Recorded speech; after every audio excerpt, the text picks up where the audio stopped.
मुझे याद है कि वो 31 दिसंबर 2021 की शाम थी और नया साल सेलिब्रेट करने के लिए इससे बेहतर शायद ही कुछ हो सकता था। और अगले कुछ ही पलों में हम नैमिषारण्य के लिए रवाना हो चुके थे। कानपुर से करीब 130 किलोमीटर दूर नैमिषारण्य एक पवित्र तीर्थ स्थल है। ये भारत के उत्तर प्रदेश राज्य के एक जिले सीतापुर का दक्षिणी पश्चिमी इलाका है।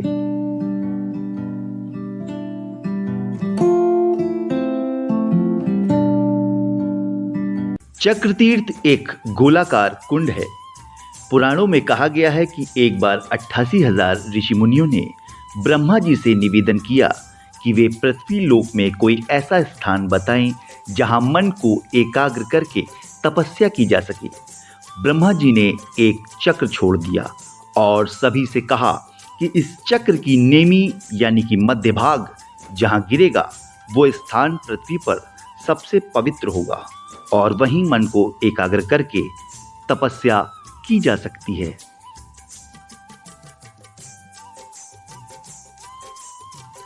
ये चक्र जहां गिरा वहीं आज ये कुंड है। कहते हैं कि इसकी गति इतनी ज्यादा थी कि इसने पृथ्वी के 7 तलों को भेद दिया। ये एक फाइटर जेट से बहुत ज्यादा था।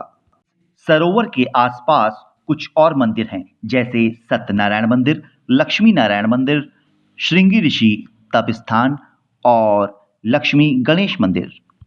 नैमी शारण की पूरी परिक्रमा करीब 84 कोस यानी 252 किलोमीटर की है और इसे पूरा करने में आपको 15 दिन तक लग सकते हैं। मेरे दल के बाकी लोग जिनमें माइकल डगलस, टॉम ऑल्टर, उनकी पत्नी चेन्नम्मा और गुड्डू डिविलियर्स इसे पूरा करना चाहते थे, लेकिन हमें आगे बढ़ना था और ललिता देवी मंदिर भी हमें पहुंचना था, इसलिए हम ऐसा ना कर सके। ललिता देवी मंदिर माता दुर्गा के 51 शक्ति पीठों में से एक है। नवरात्रि में यहाँ बहुत भीड़ होती है। ऐसी मान्यता है कि यहाँ दर्शन से ही सभी रोगों से मुक्ति मिल जाती है। माता ललिता देवी को यहाँ त्रिपुर सुंदरी और राजराजेश्वरी भी कहा जाता है।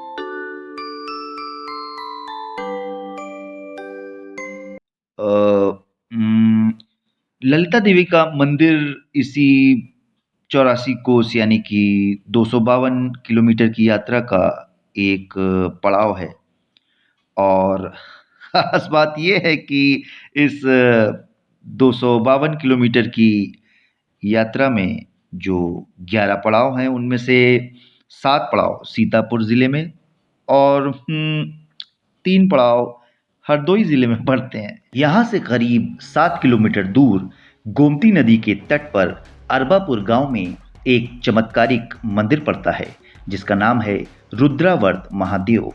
अगर चमत्कार देखना है तो यहाँ आइए। ये वाकई काफी रोमांचक होने जा रहा था क्योंकि विज्ञान के नियम आज गलत साबित होने जा रहे थे। और ये हम अपनी आंखों से देख रहे थे। रुद्रावर्त महादेव में एक नहीं बल्कि पूरे 3 चमत्कार होते हैं। यहाँ जो कुंड है उसमें काफी गहरे पानी में एक शिवलिंग है। यहाँ भक्तों की चढ़ाई बेलपत्र पानी में डूब जाती है, जबकि आमतौर पर बेलपत्र का घनत्व कम होने की वजह से वो पानी में डूबता नहीं है। दूसरा चमत्कार ये है कि यहाँ आपके द्वारा भगवान को चढ़ाए गए 5 फलों में से कुछ डूब जाते हैं तो कुछ प्रसाद के रूप में तैरकर ऊपर आ जाते हैं, जबकि आमतौर पर केले, सेब और संतरे जैसे भारी फल पानी में डूब जाते हैं। और तीसरा चमत्कार ये कि यहाँ चढ़ाया गया दूध पानी में एक सीधी रेखा में जाता है, जबकि आमतौर पर दूध पानी की सतह पर फैल जाता है।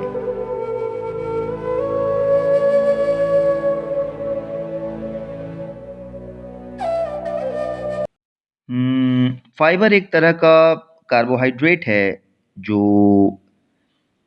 अगर शरीर में हो तो हमें भूख नहीं लगती और लग रहा था कि उस वक्त हम सभी के शरीर में फाइबर की कमी हो रही थी क्योंकि हम सभी को भूख लग रही थी और हम कुछ खाना चाहते थे।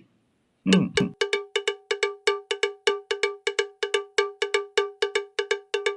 हालांकि मैं इस मामले में अ, इतना लकी नहीं था।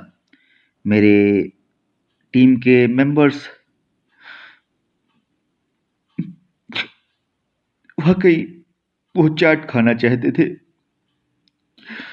लेकिन मैं नहीं खा सकता था। मुझे लैट्रिन लगी हुई थी। मैं वाकई नहीं खा सकता था।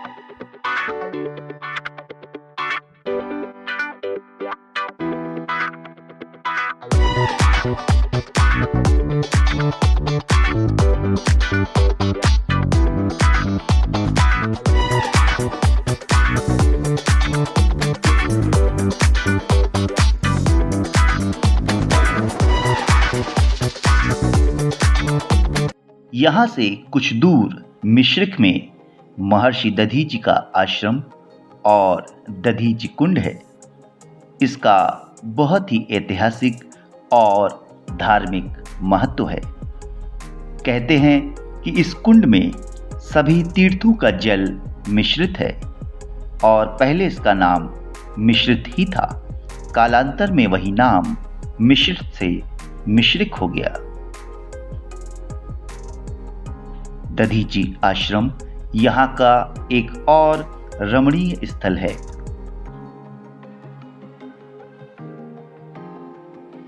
कहते हैं कि एक बार सतयुग में राक्षसों के वध के लिए इंद्र ने महर्षि दधीचि से उनकी अस्थियां मांगी और इसी स्थल पर उन्होंने अपनी अस्थियां दान की थीं।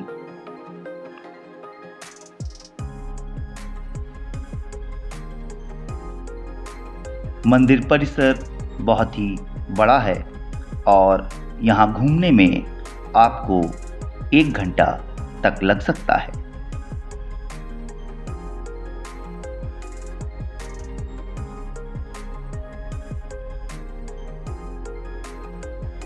मंदिर की साफ सफाई बहुत बेहतर है और यहाँ आके आपको बहुत अच्छा लगेगा। ये हमारे लिए बहुत ही अद्भुत यात्रा थी और मैं आप सभी से ये कहना चाहूँगा कि जीवन में एक बार आप यहाँ ज़रूर आएँ। यहाँ आकर आपको बहुत अच्छा लगेगा।